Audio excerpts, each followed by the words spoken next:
जी ma'am start कर start कर देती हूँ ना। ठीक है ठीक है। बिस्मिल्लाहिर्रहमानिर्रहीम। I am Dr. Fatma Rizvi and today's lecture is drug use for the management of osteomyelitis. ठीक है, आज का टॉपिक है जो फार्माकोलॉजिकल मैनेजमेंट ऑफ ऑस्टियोमाइलाइटिस यानी कि इन्फेक्शन ऑफ बोन्स की उसकी फार्माकोलॉजिकल मैनेजमेंट के बारे में हम पढ़ेंगे। ठीक है, अच्छा उस पे आज हम देखेंगे मतलब कि आप डिफाइन कर सको ऑस्टियोमाइलाइटिस क्या है। मे बी आपने मेडिसिन में पढ़ा होगा, पैथोलॉजी में पढ़ा होगा। ठीक है, उसको जस्ट रिकॉल करेंगे। डिफाइन ऑस्टियोमाइलाइटिस, उसमें डिफरेंट टाइप्स ऑफ ऑस्टियोमाइलाइटिस यानी कि उसकी क्लासिफिकेशन क्या है, ऑस्टियोमाइलाइटिस को हमने कितने लिहाज से इसको डिवाइड किया हुआ है, और डिफरेंट ऑर्गेनिज्म जो उसको कॉज करवाते हैं उसकी लिस्ट करेंगे। ठीक है, इसके अलावा डिफरेंट एंटी माइक्रोबियल एजेंट्स जो use for the treatment of और मैनेजमेंट ऑफ ऑस्टियोमाइलाइटिस उसके बारे में पढ़ेंगे। ठीक है, इसके अलावा जो एंटी माइक्रोबियल एजेंट्स जो यूज होती है फॉर ट्रीटमेंट और मैनेजमेंट ऑफ इन्फेक्टिव ऑस्टियोमाइलाइटिस उसका mechanism of action and adverse effects कुछ का देखेंगे हम। ठीक है, अच्छा first of all what is osteomyelitis. Osteomyelitis यानी नाम से ही जाहिर है, osteo mean bone, myelitis mean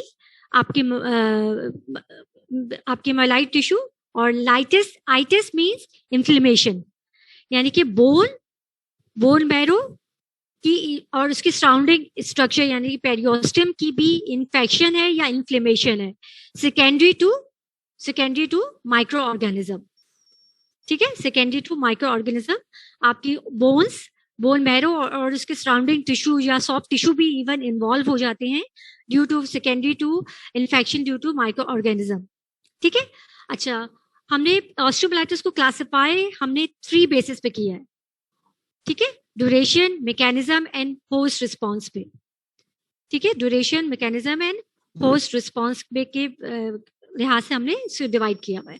ठीक है, अच्छा ड्यूरेशन के हिसाब से हमने इसको डिवाइड किया अक्यूट, सब acute and chronic. Acute means that last with in 2 weeks यानी कि उसकी ड्यूरेशन विद इन 2 वीक्स तक ही है यानी 14 डेज तक है। ठीक है, सब acute means more than 2 weeks और less than 6 weeks, and chronic means more than 6 weeks यानी कि ड्यूरेशन के हिसाब से हमने इसको 3 में डिवाइड किया। मोस्टली अक्यूट एंड क्रॉनिक जो है वो मोस्ट कॉमन होती है as compare to sub acute. ठीक है, अच्छा मैकेनिज्म के हिसाब से हमने इसको क्लासिफाई किया ऑस्टियोमाइलाइटिस को। मे बी अगर साइट ऑफ जो भी सोर्स ऑफ इन्फेक्शन है ये may be transported by directly blood से हमारे पास आया है। ठीक है, बोन्स पे यानी कि मेटाफिजिस ऑफ लॉन्ग बोन के पास आया बाय ट्रांसपोर्टेड बाय ब्लड। ठीक है, और इन केसेस में जो मोस्ट कॉमन ऑर्गेनिज्म इन्वॉल्व होता है वो स्टेप्टोकोकस ऑरियस इन्वॉल्व होता है। ठीक है, जो ब्लड ओरिजिन जिसका ओरिजिन जो मैकेनिज्म जो होता है जिसका ओरिजिन होता है वो ब्लड के थ्रू आता है, वो स्टेप्टोकोकस ऑरियस उस पर मोस्ट पॉजिटिव एजेंट होता है।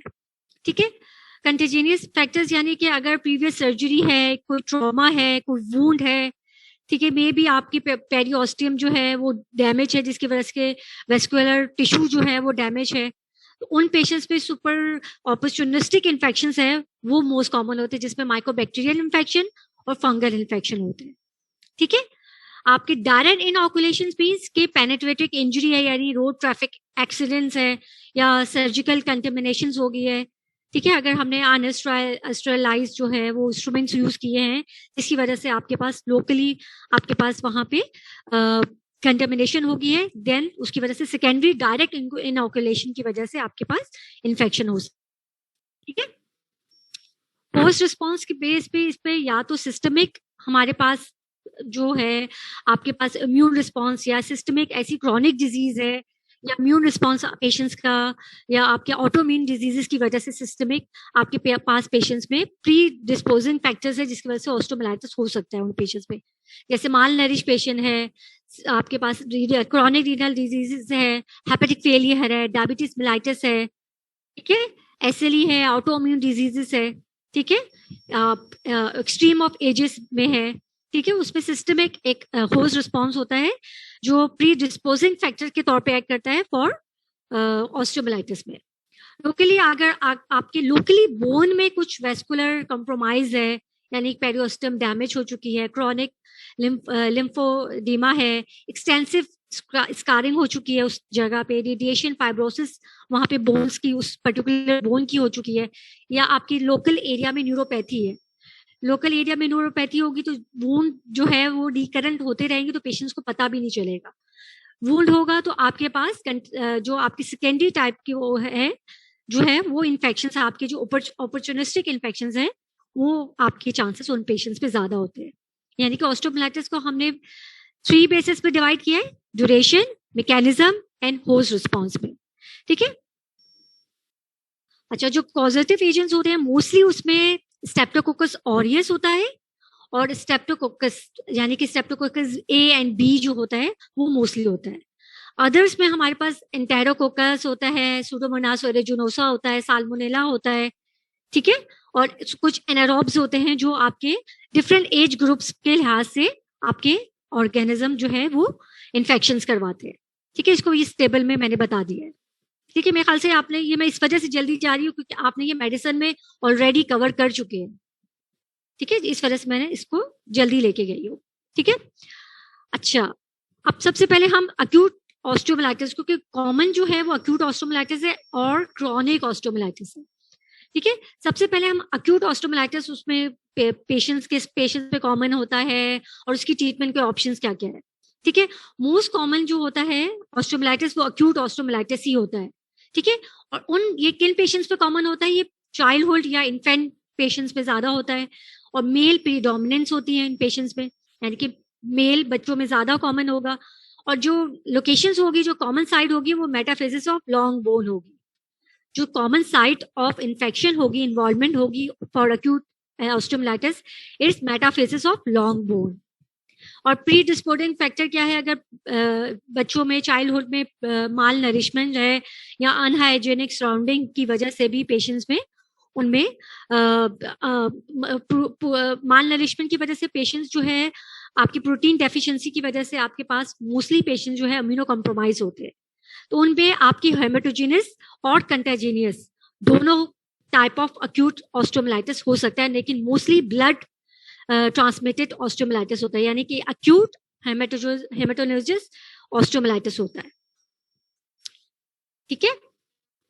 अच्छा, मैनेजमेंट इसकी हम किस तरह करते हैं कि हमने डायग्नोसिस करते हैं इसकी, आइदर अगर पस फॉर्मेशन है तो लोकली हमने साइट को आपको देख के हमने वहां पे एक्सरे से हमने डायग्नोस किया, सीटी स्कैन से किया, एमआरआई से किया, बोन एस्पायरेशन के वो हमने ब्लड कल्चर के लिए भेजा। ठीक है, या तो आपके साइनस ट्रैक तक बन जाते हैं, उससे आपके क्रॉनिक ऑस्टियोमाइलाइटिस में मोस्टली साइनस ट्रैक बनती है, जिससे पस जो है ऊज आउट हो रहा होता है। उस पस जो ऊज आउट हो रहा था उसको भी हमने सेप्टिक फोकाई से जो भी ऊज आउट हो रहा है उसको हमने ब्लड कल्चर के लिए, मतलब सेप्टिक कल्चर के लिए भेजना है। ठीक है, कल्चर एंड सेंसिटिविटी के लिए भेजना है। और उससे पहले ही हमने एम्पेरिकल थेरेपी स्टार्ट कर दी है ब्रॉड स्पेक्ट्रम एंटीबायोटिक्स की, यानी कि ब्रॉड, क्योंकि ये सीवियर और मतलब कंडीशंस होती है, बहुत पेनफुल कंडीशन होती है, और acute osteomyelitis may be leads to sub acute और क्रॉनिक ऑस्टियोमाइलाइटिस। इसी वजह से हमने मोस्टली पेशेंट्स पे एम्पेरिकल थेरेपी स्टार्ट कर देते हैं। ठीक है, लेटर ऑन जब हमारे पास कल्चर की रिपोर्ट आती है, देन हमारे पास सेंसिटिविटी कंफर्म हो चुकी होती है एंटीबायोटिक की, तो देन हम लोग उसको एंटीबायोटिक की चॉइसेस को मे बी चेंज कर सकते हैं या तो हम अनचेंज कर देंगे।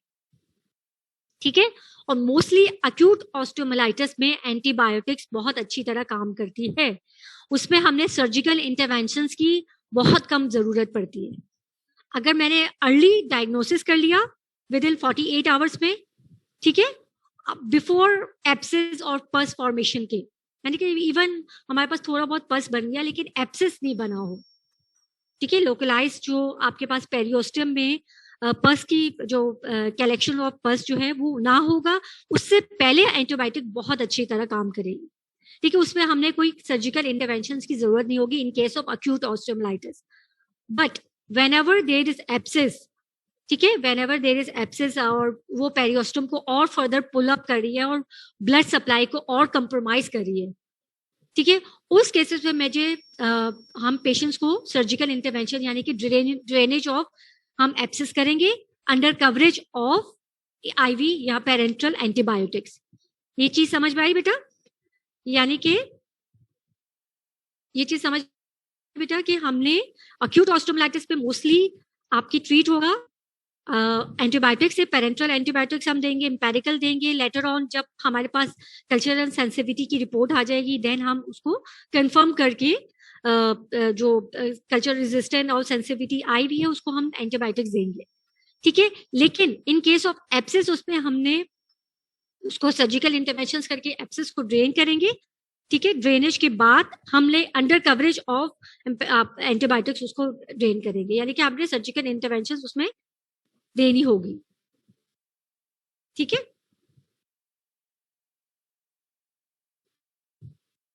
ठीक है, ये हो गया, मैनेजमेंट हो गया, ठीक है। यानी कि सर्जरी और एंटीबायोटिक ट्रीटमेंट दोनों कॉम्प्लीमेंट्री में तौर पे एक्ट करेगी इन केस ऑफ अक्यूट ऑस्टोमाइलाइटिस जब हमने ट्रीट करना है, ठीक है। अच्छा, choice of antibiotic is based on, यानी कि जिसकी बैक्टीरियोसिडल एक्टिविटी जितनी ज्यादा होगी, जितनी टॉक्सिसिटी कम होगी, और जो लेस मतलब चीपर ऑप्शंस होगी, तो उन एंटीबायोटिक्स को हम सुपीरियर रखेंगे।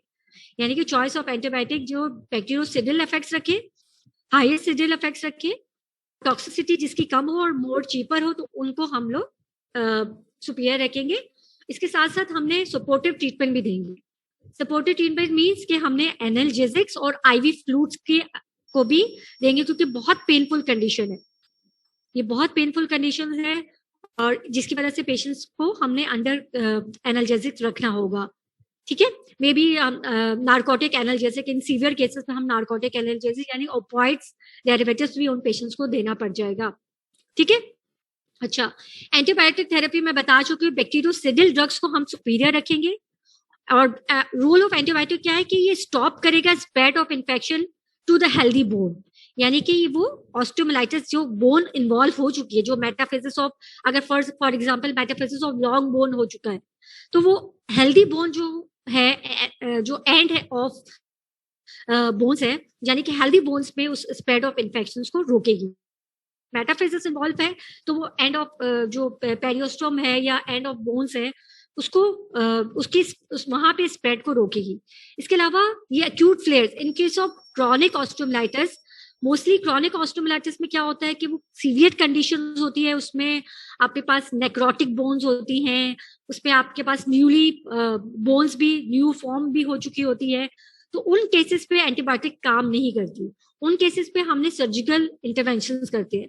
लेकिन उन केसेस पे भी क्रॉनिक ऑस्टियोमाइलाइटिस केसेस में भी एक्यूट फ्लेयर्स ऑफ ऑस्टियोमाइलाइटिस के इन्फेक्शंस हो, मतलब एक्यूट फ्लेयर्स भी मिल सकते हैं।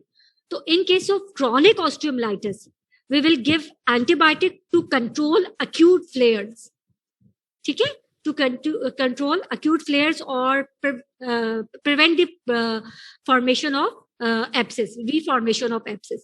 अगर वंस हमने ड्रेन कर दिया है एब्सेस, तो उसकी रीफॉर्मेशन को रोकने के लिए हम पेशेंट्स में antibiotic in case of chronic osteomyelitis में भी हम देंगे, ठीक है। अच्छा, हम लोग पेरेंटल एंटीबायोटिक्स देंगे, क्योंकि ओरल रूट हम इमरजेंसी कंडीशंस है, उसमें हम पेरेंटल थेरेपी देंगे, ठीक है। और वो मोस्टली 2 वीक्स तक हम इनिशियली कोशिश करेंगे पेशेंट्स को पेरेंटल थेरेपी में ही रखें, ठीक है। अगर 6 वीक्स की ट्रीटमेंट है, टोटल 6 वीक की ट्रीटमेंट है, तो 2 वीक्स तक हम उन पेशेंट्स में मोस्टली उन पेशेंट्स में हम पेरेंटल थेरेपी रखेंगे। लेटर ऑन उनको स्विच ऑफ करेंगे ओरल थेरेपी में, यानी कि इन्फेक्शंस को हमने ज्यादा से ज्यादा कंट्रोल करना है बाय गिविंग पेरेंटल थेरेपी, ठीक है। बाय गिविंग पेरेंटल थेरेपी हमने उसको कंट्रोल करना है, लेटर ऑन हम स्विच करेंगे उसको ओरल मेडिसिन में। इसी वजह से उन पेशेंट्स में हम एंटीबायोटिक जो यूज करते हैं ना, वो हम बीटा लैक्टम एंटीबायोटिक ज्यादा यूज करते हैं उन पेशेंट्स में, ठीक है। उस पर मॉक्सिसिलिन है, पेनिसिलिन है, नेफिसिलिन है, ठीक है। इसके अलावा हम जो है फ्लोरोक्विनोलॉन्स भी यूज कर सकते हैं along with protein synthesis inhibitor which is clindamycin, ठीक है। ये मैं आगे बताती हूँ हमने पर्टिकुलर इन्फेक्शंस पे कौन कौन सी यूज करते हैं, ठीक है। लेकिन ये बात याद रखना, इनिशिएट करेंगे हम by giving parental therapy, later on we switch on oral therapy में जाएंगे। और मिनिमम ड्यूरेशन होती है 6 वीक्स तक, या मैक्सिमम ड्यूरेशन होती है 6 मंथ तक, लेकिन फॉलो अप इसका 1 ईयर तक चलता है, जो इन पेशेंट्स का फॉलोअप चलता है ना वो 1 ईयर तक चलता है, ठीक है। अच्छा, surgical drainage in case of acute osteomyelitis जब हम करेंगे जब हमने लेट डायग्नोसिस है, यानी कि हमारे पास पेशेंट्स विद इन 48 आवर्स में नहीं आया और 48 आवर्स में उसकी एंटीबायोटिक पेरेंटल एंटीबायोटिक्स नहीं शुरू हुई है, ठीक है। अगर with in 48 hours parental therapy नहीं शुरू हुई एंटीबायोटिक्स में, तो उस पेशेंट्स में क्या होगा कि एप्सिस की फॉर्मेशन के चांसेस बढ़ जाएंगे। वेल एप्सिस फॉर्म, तो उन केसेस पे हमें सर्जिकल ड्रेनेज करनी होगी अंडर कवरेज ऑफ एंटीबायोटिक्स हम देंगे। लेकिन एप्सिस पे क्योंकि वो ए वेस्कुलर जगह है, तो ए वेस्कुलर टिश्यू में आपकी एसिस नहीं होती आपकी एंटीबायोटिक्स की, तो उन केसेस पे जब एप्सिस फॉर्म हो चुकी होती है तो उन केसेस पे हम सर्जिकल ड्रेनेज करेंगे अंडर कवरेज ऑफ एंटीबायोटिक के क्योंकि वो रीफॉर्मेशन ऑफ एप्सिस को रोकेगी, ठीक है। अगर फॉर एग्जांपल मैंने एंटीबायोटिक्स दे दिए, लेकिन विद इन 36 आवर्स में ऑफ स्टार्टिंग ट्रीटमेंट मेरे कोई भी क्लिनिकल फीचर्स जो है वो इम्प्रूव नहीं हुए बल्कि वर्स हो रहे यानी कि डीप साइन ऑफ पस आ रहा है, ड्रेनेज, तो उन केसेस में हमने ड्रेनेज इज रिक्वायर्ड, ठीक है। अगर after starting 36 hour of starting treatment अगर हमारे पास क्लिनिकल फीचर इंप्रूव नहीं हो रहे हैं, तो उन केसेस पे हमें पता चल जाएगा कि अगर हम डायग्नोज कर लेंगे एक्सरे और सीटी स्कैन से कि उन पेशेंट्स में हमने ड्रेनेज इज रिक्वायर्ड, ठीक है। अच्छा, इसके अलावा अगर हमारे पास एक्सरे या सीटी स्कैन से पता चल गया है कि नेक्रोटिक टिश्यू जो है, इन्फेक्टेड टिश्यू वहां पे बन गया है, तो उसकी रिमूवल के लिए भी जो डेब्री है उसको रिमूवल के लिए भी और इन्फेक्टेड टिश्यूज को रिमूव करने के लिए भी सर्जिकल ड्रेनेज इज रिक्वायर्ड, ठीक है। अच्छा, मोस्टली पेशेंट्स पे बोलते हैं कि ट्रीटमेंट ड्यूरेशन होती है 6 वीक्स टू 6 मंथ तक। अच्छा, साइन ऑफ अब कब हमने एंटीबायोटिक को स्टॉप करना है, when antibiotic can be stop, हमने क्या साइन है क्लिनिकली, क्या साइन है कि आपके पास साइन ऑफ हीलिंग है, यानी कि पेन है वो हमें, रेडनेस है लोकल साइट पे वो हमें कम हो गया है, रिडक्शन ऑफ पेन है, फीवर नहीं मिल रहा, पेशेंट जो है उस हिस्से को जो अगर मेटाफिसिस और long bone of lower limbs है तो उस हिस्से को, उस पार्ट को वो मूव कर पा रहा है और वॉक इजीली कर पा रहा है, और कोई ऐसी ड्रेनेज जो इन केस ऑफ क्रॉनिक ऑस्टियोब्लास्टिस कोई साइनस ट्रैक नहीं नजर आ रहे, तो इसका मतलब है क्लिनिकली वो इम्प्रूव हो चुका है। इन्फ्लेमेटरी पैरामीटर्स यानी कि ईएसआर और सीआरपी नॉर्मलाइज मिल रहा है, यानी कि इसमें सीआरपी और ईएसआर रेस मिलेगा after giving antibiotics, it should be decreases, यानी कि ESR and CRP should be decreases, ठीक है। तो अगर वो नॉर्मलाइज हो गया इट्स गुड साइन, तो हम उसको एंटीबायोटिक को स्टॉप कर सकते हैं। इसके अलावा हमने सीरियल एक्सरे निकाला, यानी कि हमने एक्सरे देखा, आखिर का एक्सरे हमने उसको देखा कि साइन ऑफ बोन हीलिंग और कोई न्यू ऑस्टियोमाइलाइटिक्स चेंजेस नहीं मिल रही है, ठीक है। अच्छा, बहुत सेंसिटिव इश्यूज है फॉर यूजेस ऑफ एंटीबायोटिक्स ना ऑस्टियोमाइलाइटिस में, तो उसके एक नेट्स प्रिंसिपल्स है, एक नेट्स है साइंटिस्ट है, उसने एक सर्टेन प्रिंसिपल्स उसने बताए हैं, 5 प्रिंसिपल्स हैं जब किस तरह से हम एंटीबायोटिक यूज कर रहे हैं, कब हमने सर्जिकल इंटरवेंशन बीच में लानी है। फर्स्ट उसने क्या बताया, antibiotic is effective before pus formation, ठीक है, यानी कि 48 आवर्स के अंदर अंदर हमें दिया बिफोर पस फॉर्मेशन, तो एंटीबायोटिक इज वेरी इफेक्टिव, ठीक है, बिफोर पस फॉर्मेशन, ठीक है। वंस पस फॉर्मेशन जहां पे बन गया और एक एप्सिस बन गया, तो एक एप्सिस इज अ एवेस्कुलर टिश्यू, तो आपके पास वो उस जगह को आप वहां पे एंटीबायोटिक जा भी नहीं पाएगी और उस जगह को वो वहां पे जो इन्फेक्टिव ऑर्गेनिज्म है उसको किल नहीं कर पाएगी, तो वहां पे उन केसेस पे हमें सर्जिकल इंटरवेंशन देनी होगी, ठीक है। और सर्जिकल इंटरवेंशन के बाद एंटीबायोटिक्स को हम देंगे, क्यों देंगे, because antibiotic prevent reformation of pus once remove, यानी कि सर्जिकल इंटरवेंशन के बाद हमने ड्रेन कर लिया एब्सिस, तो हमने एंटीबायोटिक्स देंगे for prevention of reformation of pus, ठीक है, यानी कि बिफोर पस फॉर्मेशन देना है, आफ्टर ड्रेनेज, ठीक है, आफ्टर ड्रेनेज ऑफ पस हमने दोबारा से एंटीबायोटिक्स देना है ताकि हमारे पास रीफॉर्मेशन ऑफ पस ना हो पाए, ठीक है। और जो आपके पास सर्जिकल ड्रेनेज होती है वो पेरिओस्टियम को रीस्टोर करेगी। पेरिओस्टियम में ही ब्लड वेसल्स होती है ना, ब्लड वेसल्स भी अगर हमने मेक श्योर करवाना है, रीस्टोर करवाना है ब्लड फ्लो ऑफ बोन्स को, तो हमने जो सर्जिकल रिमूवल ऑफ एब्सिस करवा के ही हम जो है वो रीस्टोर पेरिओस्टियम करवा सकते हैं और ब्लड फ्लो को नॉर्मलाइज करवा सकते हैं। ठीक है, और आफ्टर सर्जरी में भी हमने इसको कंटिन्यू रखेंगे। ठीक है, अच्छा अब कौन कौन सी एंटीबायोटिक्स यूज करेंगे? ठीक है, यहां तक आप समझ में आ गए बेटा? यहां तक समझ में आ गए बेटा? या सब सो रहे हैं बच्चा? नहीं नहीं, समझ में आ रहा है। ठीक है, चलो वेरी गुड। अच्छा, अब मैं एंटीबायोटिक्स को लेके चल रही हूँ। ठीक है, cell wall synthesis inhibitors mostly जो यूज होती हैं, मोस्टली कॉजेटिव ऑर्गेनिज्म क्या है, ये आपने मेडिसिन में पढ़ चुके हो। मोस्ट कॉजेटिव एजेंट है स्टेप्टोकोकस ऑरियस। ठीक है, मोस्ट कॉजेटिव एजेंट है, मोस्ट कॉमन जो है वो स्टेप्टोकोकस ऑरियस है। उस पे हम बीटा लैक्टम्स ड्रग्स जो है वो फर्स्ट चॉइस यूज कर सकते हैं। ठीक है, बीटा लैक्टम ड्रग्स में भी आपके पास जो मेथिसिलिन, नेफिसिलिन जो है वो मोस्टली यूज होते हैं। पेंसिलिन ग्रुप्स पे जो मेथिसिलिन, जो नैनो स्पेक्ट्रम ड्रग्स होती है ना, पेंसिलिन की फर्दर क्लासिफिकेशन अगर आपको थर्ड ईयर से याद हो तो उसमें नैरो स्पेक्ट्रम पेंसिलिन में मेथिसिलिन एंड नेफिसिलिन आती है ना, वो मोस्टली यूज होती है अगेंस्ट स्टेप्टोकोकस ऑरियस। अगर वो रेजिस्टेंट होगा तो उन केसेस में हम वेंकोमाइसिन देंगे। वेंकोमाइसिन भी सेल वॉल सिंथेसिस इनहिबिटर्स हो गए। ठीक है, यानी कि बेसिकली इनका बीट जो सेल वॉल सिंथेसिस को इनहिबिट करेंगे वही वाली ड्रग्स हम मोस्टली यूज करेंगे। ठीक है, अच्छा इन केस ऑफ एनारोब्स और सूडोमोनास में हम कार्बिपेनम भी यूज कर सकते हैं। ठीक है, इन केस ऑफ अगर पेशेंट्स जो है मेथिसिलिन एफिसिलिन जो है वो टॉलरेट नहीं कर पा रहा, मोस्टली उसमें हम सेफेलोस्पोरिन्स भी नहीं देते, लेकिन अगर ऑल्टरनेटिव चॉइस के तौर पे हम पेंसिलिन और सेफेलोस्पोरिन दोनों, अगर ये हमारे पास अवेलेबल नहीं है तो हम सेफेलोस्पोरिन यानी कि सेफाजुलिन भी यूज कर सकते हैं फर्स्ट जनरेशन वाली। ठीक है, सेफ्टाइक्सोन भी यूज कर सकते हैं थर्ड जनरेशन वाली, सेफीपाइन भी यूज कर सकते हैं फोर्थ जनरेशन वाली। ठीक है, चले अब हम इसकी एंटीबायोटिक्स को लेके चलते हैं, इसके मैकेनिज्म को थोड़ा बहुत देखेंगे। स्टेप्टोकोकस ऑरियस पे मोस्टली मैंने बता दिया कि फर्स्ट चॉइस कौन सी है, narrow spectrum penicillin which is नेफिसिलिन, methicillin and oxacillin. ठीक है, अच्छा इसके अलावा सेफाजुलिन भी जो फर्स्ट जनरेशन सेफेलोस्पोरिन्स है वो भी यूज कर सकते हैं हम।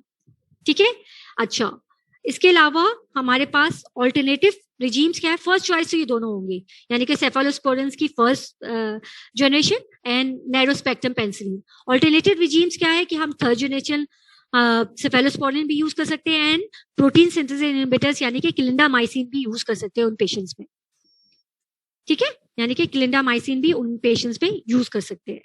अच्छा, अब मेथिसिलिन और नेफिसिलिन ये है क्या? अच्छा, मेथिसिलिन रेजिस्टेंट केसेस पे हम वेंकोमाइसिन देंगे। अगर वेंकोमाइसिन से एलर्जिक है, तो लिंसोलेट देंगे। Linezolid is another protein synthesis inhibitors. ठीक है, मैं इसको आपको ना रिकॉल करवाऊंगी, अभी थर्ड ईयर में आपने जो पढ़ा हुआ है उसको रिकॉल करवाऊंगी। ठीक है, ऑल्टरनेटिव रिजीम्स में हमारे पास आता है टाइमिथोप्रिम एंड सल्फामिथोक्साजोल, ठीक है, जो एंटी मेटाबोलाइज्ड ड्रग्स है ना, वो वाली ड्रग्स हम ऑल्टरनेटिव रिजीम्स में यूज करते हैं। हम फ्लोराकिडोलॉन्स यूज कर सकते हैं नेफाम्पिसिन के साथ मिला के। अब सबसे पहले methicillin and nafcillin first choice है for treatment of staphylococcus aureus. तो वो कौन सी ग्रुप की ड्रग्स है मैंने बता चुकी हूँ, सेमी सिंथेटिक पेंसिलिन है। ठीक है, और मैकेनिज्म ऑफ एक्शन उसका सेम है पेंसिलिन की तरह। ठीक है, ये जस्ट रिकॉल करवा रही हूँ मैं पेंसिलिन या नेफिसिलिन का मैकेनिज्म ऑफ एक्शन। आपको पता है पेंसिलिन का मैकेनिज्म ऑफ एक्शन अगर मैं एक लाइन में पूछूंगी तो आप मुझे क्या बताओगे? It inhibit the synthesis of peptidoglycan layer. एक लाइन में अगर कोई एग्जामिनर आपसे पूछे तो आपने क्या बताना है? Inhibit the synthesis of peptidoglycan layer. अब पेप्टाइडोग्लाइकन लेयर के कंपोनेंट क्या है? दो कंपोनेंट होते हैं। ठीक है, ग्लूकोज कंपोनेंट होता है और प्रोटीन कंपोनेंट होता है। ग्लूकोज कंपोनेंट में N acetyl glucosamine and N acetyl muramic acid, जो साइटोप्लाज्म से सिंथेसाइज होके पार्ट ऑफ सेल वॉल यानी कि पेप्टाइडोग्लाइकन लेयर का बन जाता है। ये ठीक है, NAG means N acetyl glucosamine, N acetyl muramic acid और P मीन्स स्मॉल पेप्टाइड इसके साथ अरेंज है, अटैच है। TP means transpeptidase enzyme. TP means transpeptidase enzyme जो इंटरपेप्टाइड बॉन्ड बनाएगा पेप्टाइडोग्लाइकन लेयर को, उसको स्टेबलाइज करवाने के लिए। ठीक है, तो हमारे पास क्या होगा, जो पेनिसिलिन्स है या नेफिसिलिन्स है वो क्या करेंगी, जो इंटरपेप्टाइड बॉन्ड है, जैसे इंटरपेप्टाइड बॉन्ड है ना, स्टेबल पेप्टाइडोग्लाइकन लेयर है, ठीक है, तो उसके इंटरपेप्टाइड बॉन्ड्स को, ठीक है, जो न्यूली सिंथेसाइज जब फॉर्म हो रहा होगा तो इंटरपेप्टाइड बॉन्ड्स को फॉर्म नहीं होने देता बाय बाइंडिंग विद ट्रांसपेप्टाइडेज एंजाइम, जिसको पेनिसिलिन बाइंडिंग प्रोटीन्स भी कहते हैं। ठीक है, जैसे न्यूली सिंथेसाइज हो रहा है ना, तो इसका पार्ट बनने के लिए हमारे पास ये इंटरपेप्टाइड बॉन्ड्स बनना जरूरी है। ठीक है, ऑटोलाइसिन इसको पार्ट बनाने के लिए इंटरपेप्टाइड बॉन्ड्स को तोड़ेगा और इंटरग्लाइकोसाइडेड बॉन्ड को, ठीक है, ताकि जो न्यूली सिंथेसाइज कंपोनेंट्स है वो आके पेप्टाइडोग्लाइकन लेयर का पार्ट बन जाए। ठीक है, तो हमारे पास पेनिसिलिन क्या करेगा, जो न्यूली सिंथेसाइज NAG NAM है आया है, तो उसको उसमें इंटरपेप्टाइड बॉन्ड्स को फॉर्मेशन होने से रोकेगा बाय बाइंडिंग विद ट्रांसपेप्टाइडेज एंजाइम। दूसरा फंक्शन क्या है, ये ट्रांसपेप्टाइडेज एंजाइम है, जिसको पेनिसिलिन बाइंडिंग प्रोटीन्स भी कहते हैं। पेनिसिलिन इससे बाइंड करके इंटरपेप्टाइड बॉन्ड्स की फॉर्मेशन को रोक देगा। अनदर मैकेनिज्म क्या है कि it also increase the activity of autolysin enzyme. Autolysin enzyme की एक्टिविटी इंक्रीज होगी तो इंटरपेप्टाइड बॉन्ड जो है वो और टूट जाएगा, यानी कि जो बना हुआ भी होगा ना वो भी टूट जाएगा।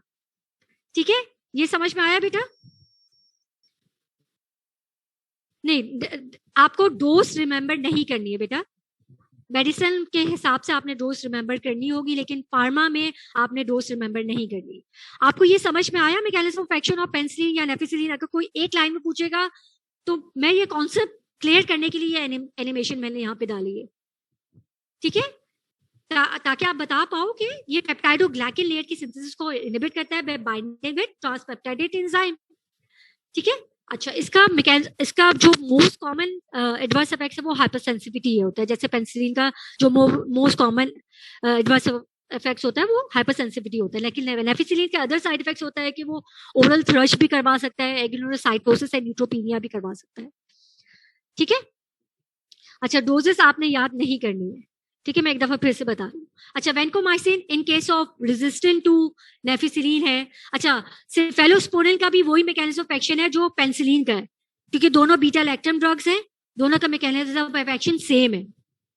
ठीक है, उसका भी सेम है। अब वेंकोमाइसिन का मैकेनिज्म ऑफ एक्शन क्या है, वो भी सेल वॉल सिंथेसिस को इनहिबिट करवा रही है, लेकिन उसका साइड ऑफ एक्शन क्या है कि जो स्मॉल पेप्टाइड है ना, स्मॉल पेप्टाइड, उस पर डी आला सीक्वेंस होता है, उससे उसको रिकॉग्नाइज करके वेंकोमाइसिन आके बाइंड कर जाता है। जो स्मॉल पेप्टाइड है उसमें डी आला जो आपका सीक्वेंस होता है, ठीक है, स्मॉल पेप्टाइड का, उससे वेंकोमाइसिन आके अटैच हो जाता है, और उसकी वजह से उसके अटैच होने के लिए उसके बाद इंटरपेप्टाइड बॉन्ड बनता ही नहीं है। इंटरपेप्टाइड बॉन्ड बन ही नहीं पाता क्योंकि वेंकोमाइसिन वहां जाके अटैच हो गया। ठीक है, it inhibits the cell wall synthesis by binding with D-ala terminal of peptide chain। ठीक है, सेल वॉल सिंथेसिस के दौरान, ठीक है, जिसकी वजह से आपके पास इंटरपेप्टाइड बॉन्ड नहीं बनेगा। ये समझ में आया? पेनिसिलिन और वेंकोमाइसिन का डिफरेंस, दोनों ही सेल वॉल सिंथेसिस को इनहिबिट कर रही है। अच्छा बेटा, ऑटोलाइसिन मींस, ऑटोलाइसिन जब ड्यूरिंग सेल वॉल सिंथेसिस क्या करता है, ड्यूरिंग सेल वॉल सिंथेसिस क्या करता है ऑटोलाइसिन, कि वो इंटरपेप्टाइड और इनको इंटरग्लाइकोसाइड बॉन्ड्स को तोड़ देता है, ताकि जो न्यूली सिंथेसाइज जो हमारे पास NAG और NAM विद स्मॉल पेप्टाइड आ रहे हैं वो इस पार्ट ऑफ पेप्टाइडोग्लाइकन बन जाए। ठीक है, तो पेनिसिलिन जो है वो एक तो ट्रांसपेप्टाइडेज एंजाइम की एक्टिविटी को ब्लॉक करवा रहा है, दूसरा पेनिसिलिन क्या कर रहा है कि ऑटोलाइसिन की एक्टिविटी को इंक्रीज करवा रहा है। अब वेंकोमाइसिन क्या कर रहा है? अच्छा, वेंकोमाइसिन क्या कर रहा है? वेंकोमाइसिन क्या कर रहा है, आपके पास जो पेप्टाइड है वो डायरेक्टली ट्रांसपेप्टाइडेज एंजाइम को ब्लॉक नहीं करवा रहा, वो डायरेक्टली ट्रांसपेप्टाइडेज एंजाइम को ब्लॉक नहीं करवा रहा। पेनिसिलिन डायरेक्टली ट्रांसपेप्टाइडेज एंजाइम, जिसको हम पेनिसिलिन बाइंडिंग प्रोटीन्स भी कहते हैं, जो इंटरपेप्टाइड बॉन्ड्स को बनाता है, उससे बाइंड होता है। और जो वेंकोमाइसिन है वो जो स्मॉल पेप्टाइड है ना, उसके डी आला सीक्वेंस से बाइंड करता है। ठीक है, ये ट्रांसपेप्टाइडेज एंजाइम से बाइंड नहीं कर रहा, जो इंटरपेप्टाइड बॉन्ड बना रहा है ना, उससे बाइंड नहीं कर रहा जिससे पेनिसिलिन बाइंड कर रहा था, और जिसको हम पेनिसिलिन बाइंडिंग प्रोटीन्स भी कहते हैं। ये सिर्फ और सिर्फ इस टारगेट साइट पे बाइंड करके इन दोनों का टारगेट एक्शन जो ट्रांसपेप्टाइडेज है उसको नहीं आके यहाँ बाइंड होने देगा, यानी कि इन दोनों के दरमियान बॉन्ड नहीं होने देगा, एक एंकर के तौर पे बाइंड हो जाएगा। समझ में आ रहा है ये बेटा? मोहम्मद बेटा ये समझ में आ गया? ठीक है, वेंकोमाइसिन और नेफिसिलिन का डिफरेंस। ठीक है, चलो अब मैं नेक्स्ट लेके चलती हूँ। अच्छा, लिंजोलेट। ठीक है, in case of vancomycin staphylococcus aureus resistant या एलर्जिक टू वेंकोमाइसिन, ठीक है, जिसमें मेथिसिलिन भी काम नहीं कर रही, वेंकोमाइसिन भी काम नहीं कर रही, उन पेशेंट में हम लिंजोलेट देंगे। लिंजोलेट का क्या फंक्शन होता है कि मोस्टली बैक्टीरियल प्रोटीन सिंथेसिस को इनहिबिट करवाती है। बैक्टीरियल प्रोटीन सिंथेसिस को इनहिबिट किस तरह करवाती है कि बाइंडेड विद 50S राइबोसोमल सब यूनिट और 50S और 30S राइबोसोमल सब यूनिट की असेंबलिंग को रोकेगा, यानी कि इनिशिएशन कॉम्प्लेक्स को रोकेगा। यानी कि ये 50S राइबोसोमल सब यूनिट से बाइंड करके आपके पास इनिशिएशन कॉम्प्लेक्स यानी कि 30 और 50 की असेंबलिंग को रोकेगा। यानी कि ये इलोंगेशन को नहीं रोक रहा, ये असेंबलिंग को रोक रहा है 50 एंड 30 को। ये बात समझ में आई? Linezolid is bacterial protein synthesis inhibitor, और mostly bacterial protein synthesis inhibitor का काम क्या होता है, ये आइदर बाइंड करता है 30 एंड 50 में और इलोंगेशन को रोकता है, यानी कि आपके ए साइड से पी साइड को ट्रांसफर ऑफ अमाइनो एसिड रोकता है। लेकिन हमारे पास लिंजोलेट क्या करता है, लिंजोलेट क्या करता है, आपके पास 50S राइबोसोमल सब यूनिट से बाइंड करके आपके पास इसकी असेंबलिंग को रोक रहा है।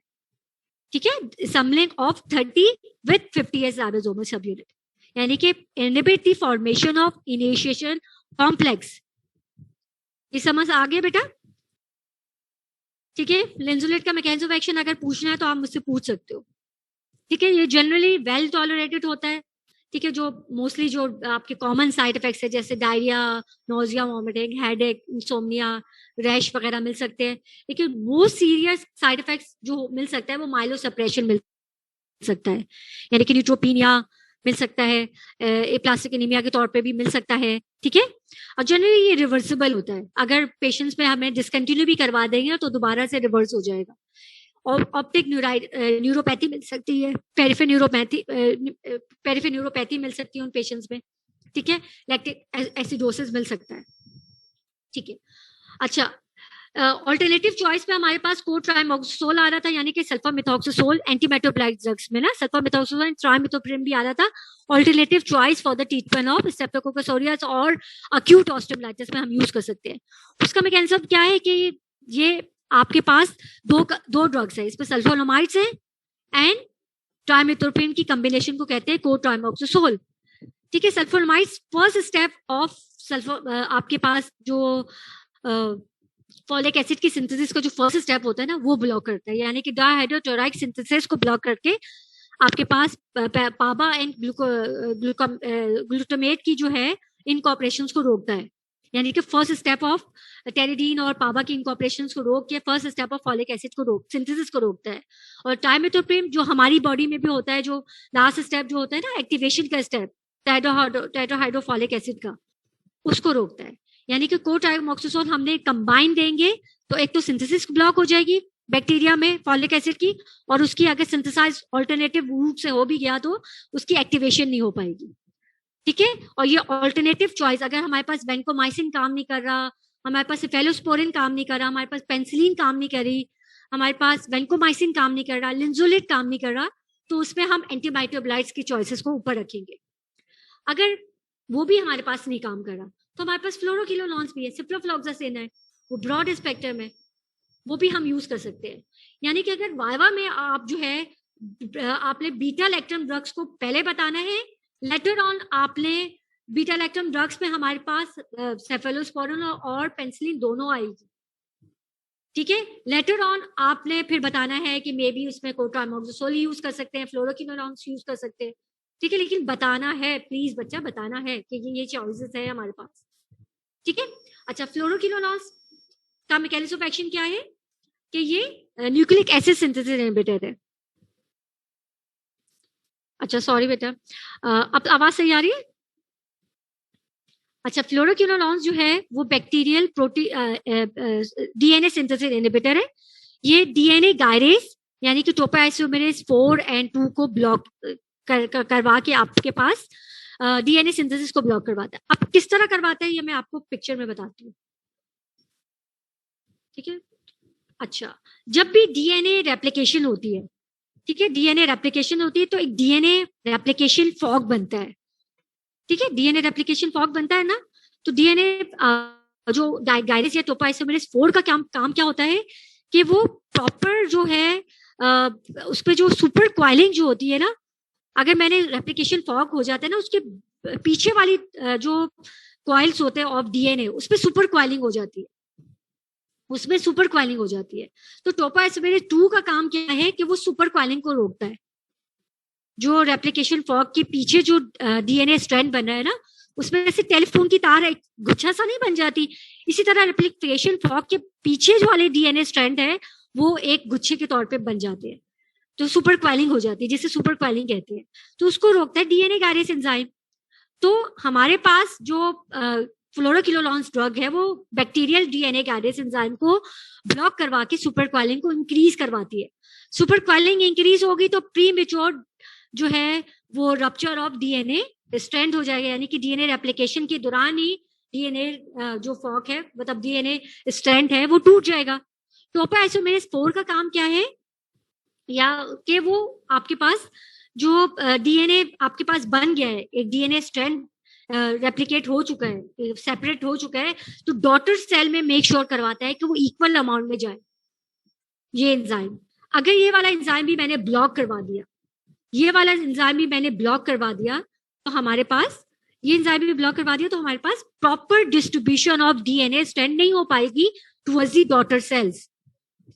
यानी कि ये डीएनए गायरेज यानी कि टोपोआइसोमेरेज 2 एंड 4 दोनों को ब्लॉक करवा के डीएनए की सिंथेसिस को इनहिबिट करवाता है। अब कैसे इनहिबिट करवाते हैं वो मैं बताया है कि डीएनए की सुपर क्वाइलिंग को इंक्रीज करवा के प्रीमेच्योर डिस्ट्रक्शन करवाते हैं by inhibiting DNA gyrase enzyme and inhibiting topoisomerase 4 enzyme की, जिसकी वजह से proper distribution of DNA strand to the daughter cell नहीं हो पाता। ठीक है, ये बात समझ में आई? अगर आपने वैसे बताना है तो एक तौर पे बता सकते हो टोपोआइसोमेरेज 2 एंड 4 को ब्लॉक करवा रहा है, ठीक है। ये पीछे सारी कहानी समझ में भी नहीं आई ना, तो आप वाइवा में ये तो बता सकते हो ना टोपोआइसोमेरेज 2 एंड 4 को ब्लॉक करवा रहा है और उसकी वजह से डीएनए रेप्लिकेशंस को ब्लॉक करवा रहा है, ठीक है, समझ में आ गया? अच्छा, इसके साइड इफेक्ट्स बहुत पूछे जाते हैं। साइड इफेक्ट्स में क्या है हमारे पास, मोस्टली जो टेंडन जो है उस पर ये डिपॉजिट होके वहां पे इन्फ्लेमेशन करवा सकता है। एक्लीज टेंडन को मोस्टली ये इन्फ्लेम करवाता है, टेंडिनाइटिस करवाता है, ठीक है। फोटोसेंसिटिविटी इसका मेजर आपके पास एक साइड इफेक्ट्स है। टेंडिनाइटिस और फोटोटॉक्सिसिटी इसके मेजर और स्पेसिफिक टू फ्लोरोक्विनोलॉन्स मोस्टली है, तो ये बहुत पूछे जाते हैं, ठीक है। अच्छा, मैंने बताया था कि streptococcus beside of streptococcus aureus हमारे पास एक और ऑर्गेनिज्म होता है स्टेप्टोकोकस, यानी कि बी एंड ए जो एगलेक्टी वगैरह जो होते हैं ना, वो भी हमारे पास एक्यूट ऑस्टियोमाइलाइटिस या लीडिंग टू क्रॉनिक ऑस्टियोमाइलाइटिस की कॉजेटिव ऑर्गेनिज्म है। उन केसेस पे हमें वही पेनिसिलिन जी यानी कि beta lactam drugs, either penicillin G और सेफ्ट्रैक्सोन यानी कि third generation cephalosporin which is also beta lactam drug, उसका भी mechanism of action सेम है पेनिसिलिन की तरह by inhibiting bacterial cell wall synthesis. Clindamycin is bacterial protein synthesis inhibitor, एक new drug है जो स्टेप्टोकोकस में हम यूज करते हैं either B and A infections में।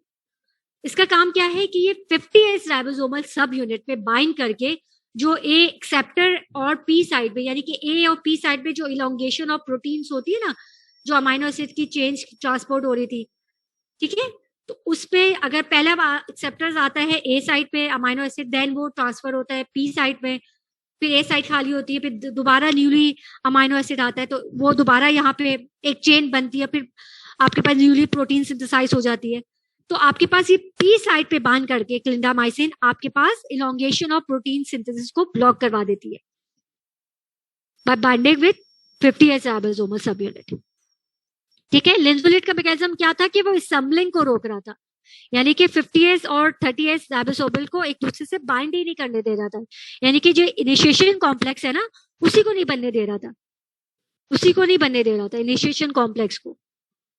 ठीक है, अच्छा एनारोब्स में भी हमारे पास क्लिंडामाइसिन यूज कर सकते हैं, टाइकर्सलिन जो एंटी सूडोमोनल एंटीबायोटिक्स है, पेनिसिलिन वो यूज कर सकते हैं, सेफोटेटन यानी कि सेफेलोस्पोरिन वो यूज कर सकते हैं। ठीक है, और एनारोब्स पे जो मोस्ट फेमस है आफ्टर क्लिंडामाइसिन वो मेट्रोनाइडोजोल है, मोस्ट फेमस है वो मेट्रोनाइडोजोल है। ठीक है, मेट्रोनाइडोजोल का मैकेनिज्म ऑफ एक्शन क्या है कि एनारोब्स में ये एबिलिटीज होती है कि इसको मेट्रोनाइडोजोल को रिड्यूस करके रिड्यूस मेटाबोलाइट प्रोडक्ट्स में कन्वर्ट कर दे, एनारोब्स पे ये एबिलिटी होती है। ठीक है, इसको रिड्यूस प्रोडक्ट्स में कन्वर्ट करता है, और जो रिड्यूस मेटाबोलाइट्स ऑफ मेट्रोनाइडोजोल है वो डीएनए को ब्रेक डाउन करता है इनटू डिफरेंट फ्रैगमेंट्स में और डीएनए को तोड़ देता है, यानी कि इसका भी mechanism of action, side of action DNA की तरफ है।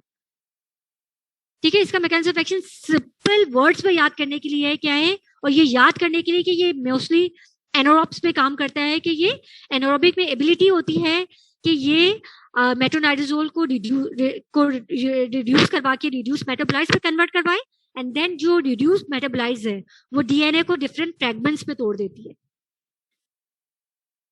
अच्छा, एनारोब्स में क्या है कि हमारे पास बेटा एनारोब्स में मोस्टली फर्स्ट चॉइस हमारे पास क्लिंडामाइसिन है, फर्स्ट चॉइस हमारे पास क्लिंडामाइसिन है, जो मैं पीछे बता चुकी हूँ। क्लिंडामाइसिन इज आपके पास बैक्टीरियल प्रोटीन सिंथेसिस इनहिबिटर है। अगर वो काम नहीं कर रहा तो टाइकर्सलिन हम यूज कर सकते हैं, विच इज पेनिसिलिन, जो एंटी सूडोमोनास एरोजिनोसा में जो यूज होती है। ठीक है, वो वाली यूज कर सकते हैं हम लोग, यानी कि बीटा लैक्टम ड्रग्स तो हर में पीछे सुपीरियर है, हर में सुपीरियर है। अगर आपको उस वक्त वाइवा में याद भी नहीं आ रहा हो ना कि आइदर वो सेफेलोस्पोरिन है या पेनिसिलिन है, तो आप जो है बीटा लैक्टम ड्रग्स ही का बोल देना, तो थोड़ा बहुत जो मार्क्स उस पे ही गेन कर लोगे आप लोग। ठीक है, ऑल्टरनेटिव चॉइस पे सेफेलोस्पोरिन डाल दो। ठीक है, अगर वो नहीं काम कर रहा तो एनारोब्स में हमेशा मेट्रोनाइडोजोल को पीछे नहीं रखना, वो सुपीरियर रहेगा। ठीक है, क्योंकि इसका मोस्टली मेट्रोनाइडोजोल सोलली काम करता है एनारोब्स में ही, क्योंकि एनारोब्स में ही एबिलिटी होती है मेट्रोनाइडोजोल को कन्वर्ट करके एक्टिव मेटाबोलाइट्स में कन्वर्ट करवाता है। ठीक है, अच्छा सूडोमोनास एरोजिनोसा भी बहुत कॉमनली होता है इन केसेस ऑफ, अगर सिस्टमिकली अगर पेशेंट जो है, हमारे पेशेंट जो है वो इम्यूनो कॉम्प्रोमाइज है या सिकल सेल डिजीज है। सिकल सेल डिजीज में मोस्टली साल्मोनेला वाला आता है ना, साल्मोनेला वाले में या आइदर हम रिफेम्पिसिन दे देंगे या फ्लोरोक्विनोलोन दे देंगे। ठीक है, और सूडोमोनास एरोजिनोसा में हम 4th जनरेशन सेफेलोस्पोरिन देंगे, यानी कि अगर जनरेशन भी याद नहीं आ रही तो सेफेलोस्पोरिन तो आप बता सकते हो ना कि सेफेलोस्पोरिन देंगे हम सूडोमोनास एरोजिनोसा में। वो याद नहीं आ रहा तो आप सेफ साइड रहने के लिए आप याद कर लो कि आप एंटी सूडोमोनल पेनिसिलिन, टाइकर्सलिन, पाइकर्सलिन, ठीक है, वो यूज करेगी। ठीक है, अच्छा ऑल्टरनेटिव रिजीम्स में हमारे पास एमीपेनम आता है, कार्बीपेनम्स जो होती है ना, मोनोपेक्टम्स है जो है वो वाली यूज होगी। मोनोपेक्टम्स भी बीटा लैक्टम्स ड्रग्स में ही आती हैं, उसका भी मैकेनिज्म ऑफ एक्शन है similar to penicillin. Imipenem is another beta lactam drug, carbapenems में आती है ना, यानी कि मैंने आपको पहली स्लाइड में बताया था कि बीटा लैक्टम ड्रग्स जो है वो डिवाइडेड होती है हमारे पास पेनिसिलिन्स में, सेफेलोस्पोरिन में एंड कार्बीपेनम्स में एंड अदर्स में। तो आपके पास कार्बीपेनम्स वाले जो उसमें जो है बीटा लैक्टम्स में हमारे पास एमीपेनम्स आती है, जो यूज होता है for the treatment of pseudomonas associated osteomyelitis. इसका मैकेनिज्म ऑफ एक्शन सेम है बीटा लैक्टम ड्रग्स की तरह, कि इनहिबिट करेगा bacterial cell wall synthesis inhibitor को। अच्छा, एमीपेनम को हम यूजली साथ देंगे मिला के सिलेस्टिन के साथ, सिलेस्टिन जो है ना उसके साथ मिला के देंगे। क्यों देंगे? क्योंकि हमारे पास एमीपेनम जो है वो हमारे जो पेशेंट्स के रीनल एंजाइम डिहाइड्रोपेप्टाइडेज 1 एंजाइम है, उसको एमीपेनम को तोड़ के डिफरेंट मेटाबोलाइट्स पे, टॉक्सिक मेटाबोलाइट्स पे कन्वर्ट करवा देता है, जो नेफ्रोटॉक्सिसिटी करवा सकता है। इस वजह से हम जो DHP 1 इनहिबिटर यानी कि रीनल डिहाइड्रोपेप्टाइडेज इनहिबिटर्स देंगे, ताकि हमारे पास एमीपेनम है वो मेटाबोलाइट्स ना हो, ठीक है, और वो डिफरेंस जो है रीनल टॉक्सिसिटी ना करवाए उन पेशेंट्स पे। यहाँ पे अगर किसी ने कुछ पूछना है बेटा, यहाँ पे मुझसे, यहाँ पे अगर किसी ने कुछ पूछना है, कुछ रिपीट करना है मुझे। बहुत सिंपल है बेटा, ये याद रखना कि हमारे पास मोस्टली आप सभी यूज हो रहे हैं। हमारे पास bacterial cell wall synthesis inhibitors भी यूज हो रहे हैं। हमारे पास जो यूज हो रहा है प्रोटीन सिंथेसिस भी यूज हो रहा है, और हमारे पास यूज हो रहा है एंटीमेटाबोलाइट्स भी यूज हो रहा है, हमारे पास न्यूक्लिक एसिड सिंथेसिस इनहिबिटर्स भी यूज हो रहे हैं। ठीक है, तो हमारे पास मोस्टली दूसरी ड्रग्स हमारे पास यूज हो रही है। ठीक है, हमारे पास दूसरी ड्रग्स जो है वो यूज हो रही है। ठीक है, मतलब लेकिन फर्स्ट चॉइस हमारे पास हमेशा बीटा लैक्टम ड्रग्स रहेंगी। Beta lactam will be penicillin, either penicillin and हमारे पास सिफेलोस्पोरिन फर्स्ट रहेगी। लेकिन अगर रेजिस्टेंट अगर सूडोमोनास एरोजोनोजा का इन्फेक्शन है तो उस पे एमिपेनम को हम सुपीरियर रखेंगे। हमने उन पेशेंट्स पे एमिपेनम को सुपीरियर रखेंगे। मोहम्मद बेटा, हम एमिपेनम का एफिकेसी टुवर्ड्स दी सूडोमोनास एरोजोनोजा बहुत एफिकेसियस है, तो उन केसेस में एक तो ये ऑल्टरनेटिव चॉइस है, ये ऑल्टरनेटिव चॉइस के तौर पे यूज हो रहे हैं, और ये अमाइनो ग्लाइकोसाइड के साथ ही मिला के देंगे। तो मे भी हम एमिपेनम को मेरोपेनम के साथ सब्स्टिट्यूट करवा सकते हैं, लेकिन एमिपेनम की जो एफिकेसी है टुवर्ड्स दी आपके antimicrobial spectrum towards the pseudomonas aeruginosa ज्यादा है। इसी वजह से हम लोग साथ मिला के मतलब एमिपेनम को प्रेफर करेंगे। ठीक है, उसको बचाने के लिए हमारे पास सेलेस्टिन है, और उसकी कॉम्बिनेशन फॉर्म में एक ही टेबलेट में आएगी ये एमिपेनम और सेलेस्टिन। ठीक है बेटा, ये समझ में आ गया बेटा? एमिपेनम का मैकेनिज्म समझ में आ गया? अच्छा, इकोलाई अनदर पॉजिटिव ऑर्गेनिज्म है। इकोलाई, उनमें जो मोस्टली यूज होता है फ्लोरोक्विनोलॉन्स, फर्स्ट चॉइस में यूज होता है, एंड सेकंड चॉइस या ऑल्टरनेटिव चॉइस हमारे पास सेफ्टाइजोन यूज होता है। ठीक है, अच्छा, अब क्या हुआ कि क्रॉनिक ऑस्टियोमाइलाइटिस उन पेशेंट्स में डेवलप होता है जब हमने रॉन्ग एंटीबायोटिक्स उन पेशेंट्स पे दे दिए, यानी कि हमने एम्पेरिकल थेरेपी तो दे दी अपने लिहाज से ब्रॉड स्पेक्ट्रम, मे बी वो रेजिस्टेंट है, यानी कि मैंने अपना बीटा लैक्टम को सुपीरियर समझ के मैंने बीटा लैक्टम ड्रग्स दे दी उन पेशेंट में, एम्पेरिकल थेरेपी स्टार्ट कर दी, लेकिन उनमें क्या हुआ, और मैंने कल्चर ऑफ, और ये गलती की मैंने कल्चर ऑफ सेंसिटिविटी के लिए सेप्टिक फोकाई से जो पस निकला वो नहीं भेजा। तो उससे क्या होगा, मेरे पास क्लियर पिक्चर भी नहीं है कि किससे वो पस जो है ऑर्गेनिज्म, जो पॉजिटिव ऑर्गेनिज्म वो किससे सेंसिटिव था, या मे बी मल्टीपल ऑर्गेनिज्म उस पर इन्वॉल्व है। ठीक है, मल्टीपल ऑर्गेनिज्म इन्वॉल्व होगा तो भी अब हमारे पास अक्यूट ऑस्टियोमाइलाइटिस जो है वो अनट्रीटेड होगा, वो क्रॉनिक ऑस्टियोमाइलाइटिस की तरफ चला जाएगा। वो क्रॉनिक ऑस्टियोमाइलाइटिस क्या है, severe persistent infection of the bone and bone marrow. उसपे क्या होता है कि बेसिकली क्या होता है, ये आपने पैथोलॉजी में भी इसकी अच्छी तरीके से देखा होगा, पैथोजेनेसिस, यानी कि अगर मेरे पास inadequate treatment of acute osteomyelitis हुआ, या फॉरेन इम्प्लांट है, या ओपन फ्रैक्चर है, तो इन्फ्लेमेटरी प्रोसेस कंटिन्यू रहा, परसिस्टेंट इन्फेक्शन वहां पे स्टेप्टोकोकस ऑरियस ने करवाता गया। ठीक है, तो वो इंटरमेडुलरी प्रेशर्स को और इंक्रीज करवाएगा, पस वहां पे और बढ़ता रहेगा, जिसकी वजह से पेरिओस्टियम और फर्दर अपार्ट हो जाएगा। पेरिओस्टियम जहां पे ब्लड वेसल्स है वो और दूर हो जाएगी। ठीक है, पेरिओस्टियम में ही तो ब्लड वेसल्स है, अगर वो स्ट्रिपिंग अपार्ट हो जाएगी, ठीक है, तो हमारे पे ब्लड सप्लाई ऑफ बोन कम हो जाएगी, वेस्कुलर थ्रोम्बोसिस हो जाएगी वहां पे, एंड जो वेसल्स है उसमें थ्रोम्बोसिस फॉर्म हो जाएगी। ठीक है, जिसकी वजह से बोन नेक्रोसिस वहां पे बनना स्टार्ट हो जाएगा।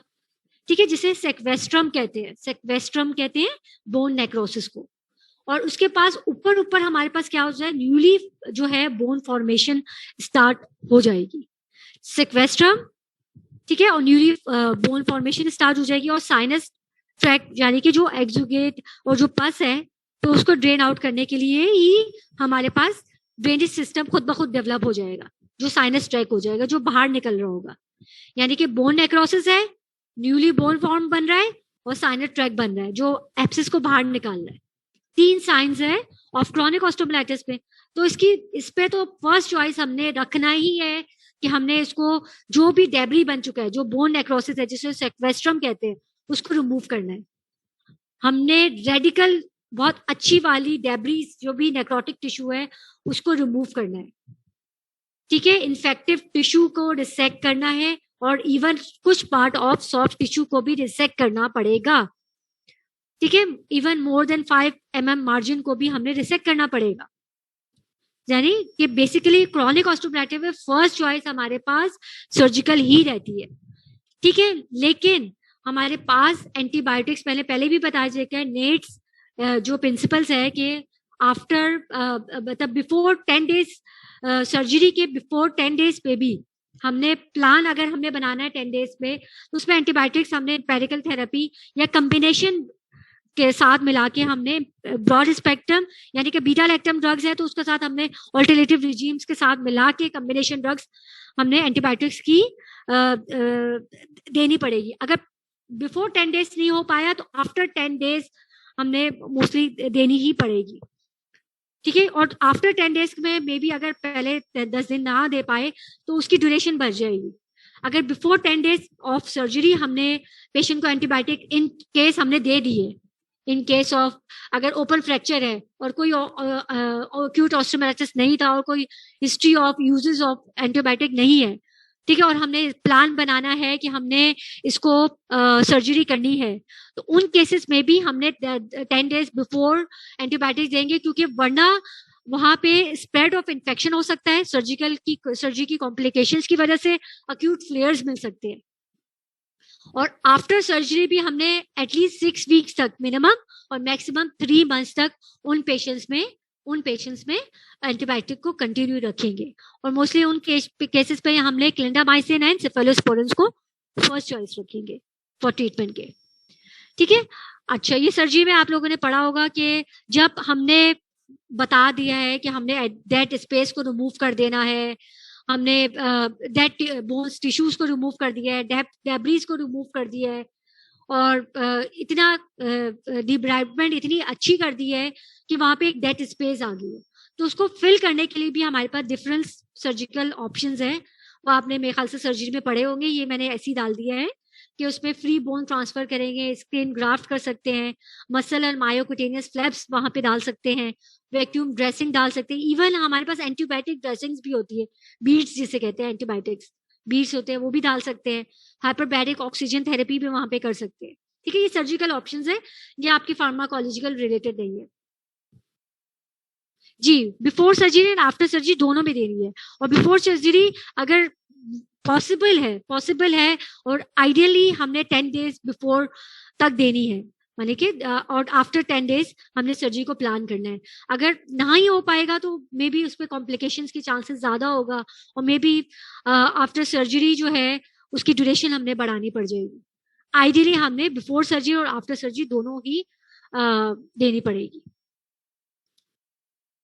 ठीक है बेटा। अच्छा, आज का लेक्चर जरा सा बोरिंग भी है और थोड़ा सा ना बड़ा भी था, इस वजह से मैंने बीसी कुछ इस पे यहाँ पे नहीं डाले।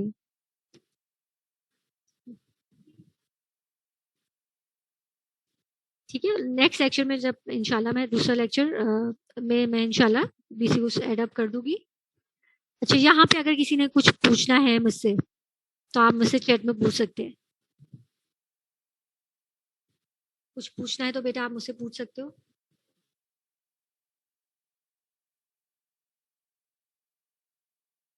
Pathogenesis Mariam, pathogenesis of chronic osteomyelitis बेटा। क्रोनिक ऑस्टियोमाइलाइटिस में मैंने बताया था कि आपके पास अगर फॉर एग्जांपल अक्यूट ऑस्टियोमाइलाइटिस है, वो अनट्रीटेड है, वो अनट्रीटेड रहेगा तो आपके पास वो टुवर्ड्स दी इन्फ्लेमेशन आपके पास अनस्टॉपेबल रही। ठीक है, उसके बाद आपके पास एप्सिस फॉर्मेशन होगी, एप्सिस फॉर्मेशन और एक्सिक्यूट वहां पे बनता गया, पेरियोस्टम को उसने और फर्दर अपार्ट करवा दिया, और फर्दर अपार्ट करवा के उसने क्या करवाया, और फर्दर अपार्ट करवा के उसने ब्लड सप्लाई को और कंप्रोमाइज करवा दिया, वीनस थ्रोम्बोसिस हो जाएगा। ठीक है, ब्लड सप्लाई नहीं हो रहा तो बोन्स क्या हो जाएगा, बोन नेक्रोसिस हो जाएगा। बोन नेक्रोसिस, क्योंकि ब्लड सप्लाई अंदर नहीं आएगी तो ब्लड स्कीमिया की वजह से वहां पे लोकल बोन नेक्रोसिस, जिसे सिक्वेस्ट्रम कहता है, और बॉडी जो है आपके पास जो रिमॉडलिंग के या हीलिंग के प्रोसेस को किस तरह करेगी, वहां पे न्यूली बोन फॉर्मेशन हो जाएगी और साइनस ट्रैक बनाना शुरू कर देगा, ताकि जो भी पस है उसको बाहर निकाल सके। वो बॉडी का रिस्पॉन्स है रिमॉडलिंग का। अच्छा, क्रॉनिक ऑस्टियोब्लाइटिस में क्या होता है कि अगर मैंने सर्जिकल ट्रीटमेंट दे दी, एब्सिस को रिमूव कर दिया, डेड स्पेस बना दी है, तो उसमें मे बी मैं more than 3 months to 6 months तक दे सकती हूँ। लेकिन फॉलो अप इसका 1 ईयर तक रहेगा क्रॉनिक ऑस्टियोब्लाइटिस का। ठीक है, क्योंकि डेड स्पेस है, उसमें आपने जो इम्प्लांट्स भी डाले हुए हैं उसको फिल करने के लिए, तो सर्जिकल इंटरवेंशन के लिए उसमें आपके पास जो फॉलोअप रहेगा वो 1 ईयर तक रहेगा। ठीक है बेटा, मोर देन 3, मतलब अगर इसकी जो साइन ऑफ हीलिंग जो है वो हमारे पास अच्छी आ रही है, ग्राफ्टिंग के बाद कंट्रोल ऑफ फ्लेयर्स आ रहा है, कोई हमारे पास बेटा ESR और CRP जो है वो रेस फर्दर नहीं मिल रहा है, साइन ऑफ एक्सरे में इंप्रूवमेंट मिल रही है, ठीक है, फर्दर इन्फेक्शन जो है वो और नहीं बढ़ा, तो हमने 3 मंथ्स तक दे सकते हैं, 3 मंथ्स तक। लेकिन आइडियली उन केसेस पे भी 6 मंथ तक हम लेके जाएंगे क्रॉनिक ऑस्टियोब्लाइटिस को, 6 मंथ तक लेके जाएंगे। लेकिन फॉलोअप जो हम करेंगे यानी कि 6 वीक से हम 6 मंथ तक जा सकते हैं। और इसको डिसाइड करने के लिए हमने क्लिनिकल पैरामीटर्स है, जो मैंने पहली स्लाइड में शुरू की स्लाइड्स में बताया था ना, क्लिनिकल पैरामीटर्स है, आपके पास लेबोरेटरी पैरामीटर्स है और एक्सरे पैरामीटर्स है। ठीक है, यानी कि हमने कब स्टॉप करनी है, ठीक है बेटा, कब हमने स्टॉप करनी है, तो उसके पैरामीटर्स हमने क्लिनिकल पैरामीटर्स है और आपके पास लेबोरेटरी पैरामीटर्स, एक्सरे पैरामीटर्स है। ठीक है बेटा, और कुछ पूछना है बेटा?